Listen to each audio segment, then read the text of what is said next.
Messenger by Lois Lowry, Chapter 5. The schoolteacher's daughter told me that her dog has 3 puppies. I can have one when it's big enough if I like. Isn't she the one who promised you a kiss? Now a dog is well? I'd settle for the kiss if I were you, Mattie. The blind man smiled, loosened a beet from the earth, and placed it in the basket of vegetables. They were in the garden together. I miss my dog. He wasn't any trouble. Mattie glanced over to the corner of their home place's plot of land, beyond the garden, to the small grave where they had buried Branch 2 years before. You're right, Mattie. Your little dog was a good companion for many years. It would be fun to have a puppy around. The blind man's voice was gentle. I could train a dog to lead you. I don't need leading. Could you train a dog to cook? Anything but beets, Mattie said, making a face as he threw another into the basket. But when he went in the afternoon to the schoolteacher's home place, Mattie found Jean distraught. 2 died last night, she said. They took sick. Now there's only 1 puppy left, and it's sick, and the mother is well. How have you tended them? Jean shook her head in despair. Same as I would for my father or myself. Infusion of white willow bark. But the puppy's too little to drink, and the mother's too sick. She lapped a bit, and then just put her head down. Will you take me to see them? Jean led him into the small house, and though he was concerned for the dogs, Mattie found himself looking around as they walked through. Remembering what the blind man had asked, he noticed the sturdy furniture neatly arranged, and the bookcases filled with Mentor's books. In the kitchen, Jean's baking pans and the bowls in which she mixed dough were set out, ready for her wonderful breads to be made. He saw nothing that hinted of a trade, nothing silly like a gaming machine, nothing frivolous like the soft upholstered furniture decorated with fringe that a foolish young couple down the road had traded for. Of course there were other kinds of trades, Mattie knew, though he didn't fully understand. He had heard murmurs about them. There were trades for things you didn't see. Those were the most dangerous trades. They're in here. Jean opened the door to the storage shed attached to the house at the back of the kitchen. Mattie entered and knelt beside the mother dog, where she lay on a folded blanket. The tiny puppy, motionless but for its labored breathing, lay in the curve of her belly, the way any puppy would. But a healthy pup would have been wiggling and sucking. This one should have been pawing at its mother for milk. Mattie knew dogs. He loved them. Gently he touched the puppy with his finger. Then, startled, he jerked his hand away. He had felt something painful. Oddly, it made him think of lightning. He remembered how he had been instructed, even as a small boy, back in his old place, to go indoors during a thunderstorm. He had seen a tree split and blackened by a lightning strike, and he knew that it could happen to a human. The flash and the burning power that would surge through you, looking for a place to enter the earth. He had watched through the window and seen great fiery bolts split the sky, and he had smelled the sulphurous smell that they sometimes left behind. There was a man in the village, a farmer, who had stood in the field beside his plow, waiting as dark clouds gathered overhead, hoping the storm would pass by. The lightning had found him there, and though the farmer had survived, he had lost all his memory but for the sensation of raw power that had entered him that afternoon. People tended him now, and he helped with farm chores, but his energy was gone, taken away by the mysterious energy that lived in lightning. Mattie had felt this sensation, the one of pulsating power, as if he had the power of lightning within his own self, in the clearing, on a sunny day, with no storm brewing. He had tried to put it out of his mind afterward.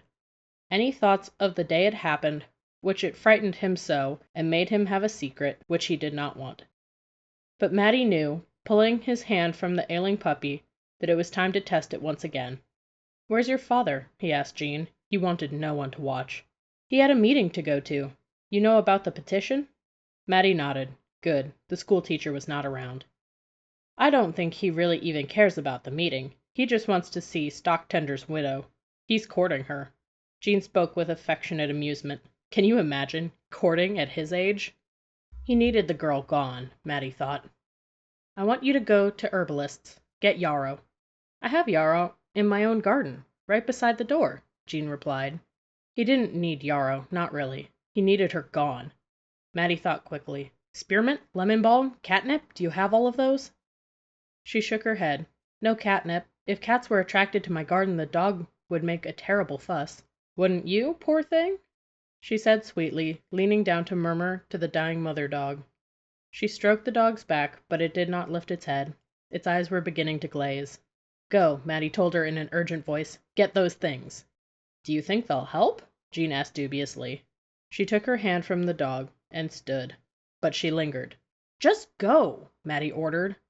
You needn't use a rude tone, Maddie, Jean said with an edge in her voice. But she turned with a flounce of her skirt and went. He barely heard the sound of the door closing behind her.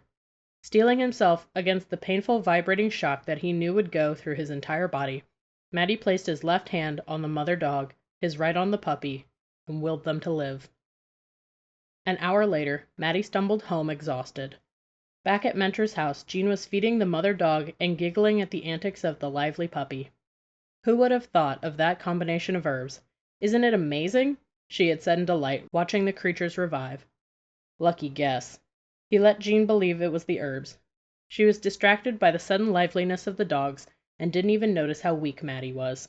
He sat leaning against the wall in the shed and watched her tend them, but his vision was slightly blurred and his whole body ached. Finally, when he had regained a little strength, he forced himself to stand and leave. Fortunately, his own home place was empty. The blind man was out somewhere, and Maddie was glad of that. Sear would have noticed something wrong. He could always feel it. He said the atmosphere in the home place changed, as if wind had shifted, if Maddie had so much as a cold. And this was much more.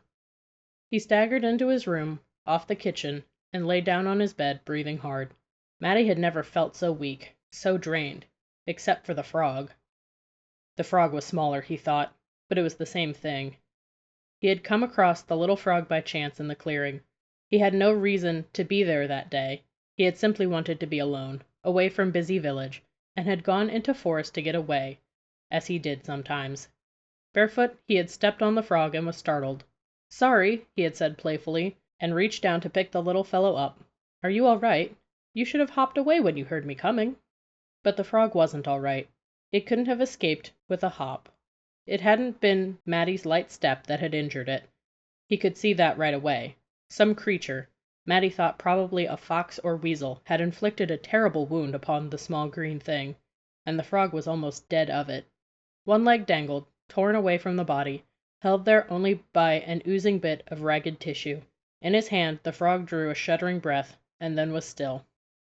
Someone chewed you up and spit you out, Maddie said. He was sympathetic but matter-of-fact. The hard life and quick death of forest creatures were everyday things. Well, he said, I'll give you a nice burial. He knelt to dig out a spot with his hands in the mossy earth, but when he tried to set the little body down, he found that he was connected to it in a way that made no sense. A painful kind of power surged from his hand, flowing into the frog, and held them bound together. Confused and alarmed, he tried to scrape the sticky body of the frog off his hand, but he couldn't. The vibrating pain held them connected. Then, after a moment, while Maddie knelt, still mystified by what was happening, the frog's body twitched. So you're not dead. Get off me, then. Now he was able to drop the frog to the ground. The stab of pain eased. What was that all about? Maddie found himself talking to the frog as if it might be able to reply. I thought you were dead, but you weren't. You're going to lose your leg, though, and your hopping days are over. I'm sorry for that. He stood and looked down at the impassive frog. Chirrump. Its throat made the sound. Yes, I agree, same to you. Maddie turned to leave. Chirrump.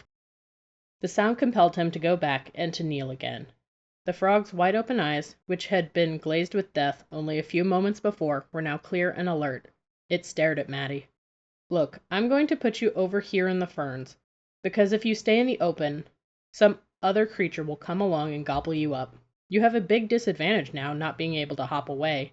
You'll have to learn to hide. He picked up the frog and carried it to the thicket of high ferns. If I had my knife with me, he told it, I'd probably just slice through those threads that are holding your leg. Then maybe you could heal more quickly. As it is, you'll be dragging that leg around, and it will burden you. But there's nothing I can do. He leaned down to turn it loose, still thinking about how best to help it. Maybe I can find a sharp rock and slice through. It's just a tiny bit of flesh, and it probably wouldn't even pain you if I did it. You stay right here, Maddie commanded, and placed the frog on the earth beside the ferns. As if it could hop, he thought. Back at the edge of the small stream he had crossed, Maddie found what he needed as a tool, a bit of rock with a sharp edge. He took it back to where the wounded frog lay immobilized by its wound. "Now," Matty told the frog, "don't be scared. I'm going to spread you out a bit and then carefully cut that dead leg away. It's the best thing for you." He turned the frog onto its back and touched the shredded leg, meaning to arrange it in a way that would make the amputation simple and fast. There were only a few sticky strands of flesh to slice through. But he felt a sudden jolt of painful energy enter his arm, concentrated in his fingertips. Matty was unable to move. His hand grasped the nearly severed leg, and he could feel his own blood moving through its vessels. His pulse thrummed, and he could hear the sound of it. Terrified, Matty held his breath for what seemed forever. Then it all stopped. The thing that had happened ended. He lifted his hand tentatively from the wounded frog. Chirrump, chirrump. "I'm leaving now. I don't know what happened, but I'm leaving now." He dropped the sharp rock and tried to rise, but his knees were weak, and he felt dizzy and sick. Still kneeling beside the frog, Matty took a few long breaths, trying to get his strength again so that he could flee. Chirrump. "Stop it, I don't want to hear that." As if it understood what Matty had said, the frog turned, flopping itself over from its belly-up position, and moved toward the ferns. But it was not dragging a useless leg. Both legs were moving, awkwardly to be sure, but the frog was propelling itself with both legs. It disappeared into the clump of quivering ferns. After a moment Matty was able to stand. Desperately tired, he had made his way out of forest and stumbled home. Now lying on his bed, he felt the same exhaustion, magnified. His arms ached. Matty thought about what had happened. The frog was very small. This was 2 dogs. This was bigger. "I must learn to control it," Matty told himself. Then, surprisingly, he began to cry.